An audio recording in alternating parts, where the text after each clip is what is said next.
Channel of Vadodara. Yash Soni અને Tarjani ભાદલા અભિનીત film ડેની જીગર 5મી જાન્યુઆરીના રોજ રિલીઝ થશે. નવા વર્ષની શરૂઆત થઈ ગઈ છે અને તમારા નવા વર્ષને અનોખી રીતે ઉજવવા અને તમને હસાવવા માટે કોમેડી અને એક્શનથી ભરપૂર ફિલ્મ ડેની જીગર એકમાત્ર આવી રહી છે. આતુરતાથી રાહ જોવાઈ રહેલ ફિલ્મ ડેની જીગરનું ટ્રેલર તો દર્શકોએ ઘણું જ વખાણ્યું છે અને હવે 5મી જાન્યુઆરી 2024ના રોજ ફિલ્મ રિલીઝ થઈ છે. નિલય ચોટાઈ, અનંતા બિઝનેસ કોર્પ અને દીપેન પટેલ પ્રોસેસિંગ સ્ટુડિયોઝના બેનર હેઠળ બનેલી આ ફિલ્મમાં યશ સોની અને તર્જની ભાદલા મુખ્ય ભૂમિકાઓમાં નજરે પડશે, જેઓ વડોદરાના મહેમાન બન્યા હતા. KS એન્ટરટેઇનમેન્ટ અને અ બિગ બોક્સ સિરીઝ પ્રોડક્શનના સહયોગથી બનેલ ફિલ્મ ડેની જીગર નિલય ચોટાઈ તથા દીપેન પટેલ દ્વારા નિર્મિત છે. આ ફિલ્મના ડિરેક્ટર કૃષ્ણદેવ યાજ્ઞિક છે કે જેઓએ ઘણી અવ્વલ કક્ષાની હિટ ફિલ્મો આપી છે. ઉલ્લેખનીય છે કે અભિનેતા યશ સોની અને ડાયરેક્ટર કૃષ્ણદેવ યાજ્ઞિકની આ એક સાથેની 5મી ફિલ્મ છે. કૃષ્ણદેવ યાજ્ઞિક અને જશવંત પરમાર દ્વારા લેખિત આ ફિલ્મમાં જીતેન્દ્ર ઠક્કર તથા ચેતન દૈયા પણ મહત્વની ભૂમિકાઓમાં નજરે પડશે. ફિલ્મની વાર્તાની વાત કરીએ તો એક સ્ટાઇલિશ સુપરકોપ ડેની જીગર યશ સોની દ્વારા અભિનેતના સાહસોની આસપાસ ફરે છે, જે ચોરાયેલી 600 વર્ષ જૂની પ્રતિમાને પુનઃપ્રાપ્ત કરવાના પડકારજનક મિશન પર આગળ વધે છે. પોતાની અનોખી સ્ટાઇલથી ડેની જીગર કેસને વિશેષ રીતે હલ કરે છે. આ ફિલ્મ પ્રેક્ષકોને એક્શનથી ભરપૂર અને રમૂજથી ભરેલી સિનેમેટિક સફરનું વચન આપે છે. યશ સોનીનો અલગ જ અવતાર આ ફિલ્મ થકી જોવા મળશે. આ ફિલ્મ લાફ્ટર અને રિફ્રેશમેન્ટના ડોઝથી ભરપૂર છે. ડેની જીગરની સ્ટાઇલ, સ્વેગ, ઓરા અને epic one liners Gujarati film ઉત્સાહીઓ માટે નવો ટ્રેન્ડ બની રહ્યો છે. પ્રયોગ છે કે જે અત્યાર સુધી નથી થયો. એટલા માટે નહીં કે દર વખતે પ્રમોશનમાં આવું વાક્ય બોલવાનું હોય, પણ ખરેખર તમે આજે યુટ્યુબ પર જાઓ અત્યારે ને ટ્રેલર જુઓ તો તમને ખ્યાલ આવશે કે આ કયા પ્રકારનું હ્યુમર છે, કયા પ્રકારની કોમેડી ફિલ્મ છે. એક જીવતા જાગતા કાર્ટૂન્સ ફિલ્મ પરફોર્મ કરતા હોય એવું તમને લાગશે. મગજ બાજુમાં મૂકીને જોવાવાળી ફિલ્મ છે, બટ આવું કીધા પછી પણ હું તમને કહીશ કે વેરી વેલ એક્ઝિક્યુટેડ ફિલ્મ છે. કૃષ્ણદેવ યાજ્ઞિક આ ફિલ્મના ડિરેક્ટર છે કે જેમણે વશ, રાડો, નાડીદોષ, છેલ્લો દિવસ જેવી ફિલ્મો ડિરેક્ટ કરી છે. તો તમે સમજી શકો છો કે કયા પ્રકારનું સ્તર છે આ ફિલ્મનું.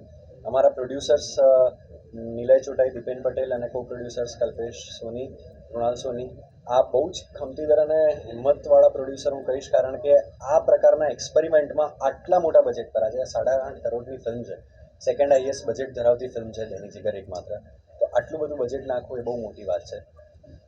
વર્ષના શરૂઆતમાં જે પહેલી ગુજરાતી ફિલ્મ આવી રહી છે તમને પેટ ભરીને હસાવશે અને વર્ષની શરૂઆત હસવાથી કરજો તમે બધાને. તમારું પાત્ર શું છે? પાત્ર કરવા કઈ રીતે તૈયારી થયેલી, કેટલી મુશ્કેલી લાગી? મારા પાત્રનું નામ છે ડેની જીગર અને ડેની જીગર એક સુપર કોન્ફિડન્ટ, અટ્રેક્ટિવ અને સેલ્ફ ઓબ્સેસ્ડ, બહુ જ પ્રકારે સેલ્ફ ઓબ્સેસ્ડ આ માણસ છે. અને સુપર કોપ છે, એની જોડે બધા જ સુપર પાવર્સ છે. ઈચ્છે ધારે બધું જ કરી શકે, એની કોઈ લિમિટેશન્સ નથી. અને બધું જ કર્યા પછી એનું તો એક જ કારણ છે કે એ તો એવું ભાઈ આવું જ થશે. હવે આ વ્યક્તિ જ્યારે 600 વર્ષ જૂની જે મૂર્તિ ચોરાઈ ગઈ છે એનો કેસ સોલ્વ કરશે તો એ કઈ રીતે કરશે અને એ ફિલ્મમાં શું ધાંધલ ધમાલ થશે એ જોવા 5મી જાન્યુઆરીએ પહોંચી જાય. ખાખી પહેરીને કોમેડી મૂવી કરી કેવું લાગે? અદ્ભુત. જ્યારે પહેલી વખત કોસ્ટ્યુમ ટ્રાયલ થયા ત્યારે બહુ જ રિસ્પોન્સિબિલિટીવાળી અને એક જવાબદારીવાળી ફિલિંગ હતી, એક સ્ટ્રિક્ટ સ્ટ્રોંગ ફિલિંગ હતી. પણ વર્કશોપ થયા પછી મને ખ્યાલ આવી ગયો કે આ ખાકી સુપર કોપનો કોસ્ટ્યુમ છે. જેમ સુપરમેન, બેટમેનનો એક કોસ્ટ્યુમ હોય એ પ્રમાણે આ ખાકી એક સુપર કોપનો કોસ્ટ્યુમ છે.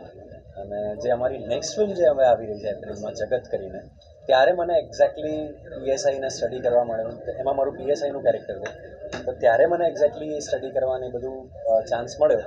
બટ આ ફિલ્મમાં આ ફૂલ ટુ સુપર પાવર ધરાવતો સુપર કોપ છે. આને અહીંના પોલીસવાળા જોડે કોઈ લેવા દેવા નથી. કોઈ લોજિક અને તર્ક ડેની જીગરની દુનિયામાં લાગતા નથી. જી નમસ્તે, મારું નામ છે તર્જની ભાડલા, એટલે કે ડેની જીગર ફિલ્મની પૂજા. આ જે પૂજાનું પાત્ર છે એ એક પૂ અને પૂજાડી એવું બે વસ્તુનું એક કોમ્બિનેશન છે, જે બહુ જ એક જાડી છોકરી છે, વેક્સ નથી કરતી અને બહુ મોટો છે, અને આને બહુ જ કોમેડી વેમાં પોર્ટ્રે કરવામાં આવ્યું છે.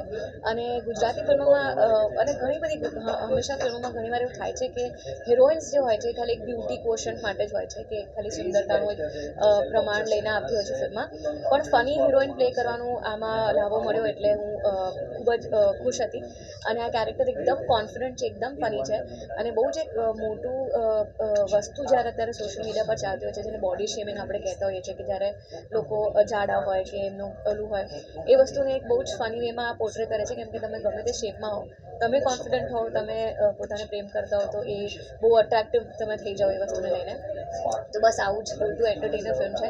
2 કલાક તમે પેટ પકડીને હસશો અને તમને ખૂબ જ એન્જોય કરશો. ને વર્ષના સ્ટાર્ટિંગમાં પહેલાં જ ફ્રાઇડેના ફિલ્મ આવી રહી છે 5th જાન્યુઆરીના, તો જો તમે આ ફિલ્મ જોવા જશો તો ડેફિનેટલી તમારું આખું વર્ષ ખૂબ જ એન્ટરટેનિંગ ને ફન હશે. 5 જાન્યુઆરી અમારી મૂવી રિલીઝ થાય છે, ડેની જીગર એકમાત્ર. આ એકદમ ડિફરન્ટ મૂવી છે. અત્યાર સુધી તમે જેટલી ગુજરાતી મૂવી જોઈ હશે એનાથી બહુ અલગ મૂવી બનાવેલી છે, અલગ કન્ટેન્ટથી બનાવેલી છે. આમાં ફૂલ ફેમિલી મૂવી છે, રોમેન્સ છે, હસવાનું છે, પેટ પકડીને હસો એવું મૂવી છે આ. અને આ એક સુપરમેન, એટલે સુપરમેન હોય કે બેટમેન હોય એવા કેરેક્ટર જે હોય એવા એક કેરેક્ટરને ક્રિએટ કરવાની કોશિશ કરેલી છે. આ એક સુપર પાવર, સુપર કોપ વ્યક્તિ છે ડેની જીગર, અને એની પોતાની અલગ જ દુનિયા છે. જે ધારે એ કરી શકે એવું આ મૂવીમાં બતાવ્યું છે.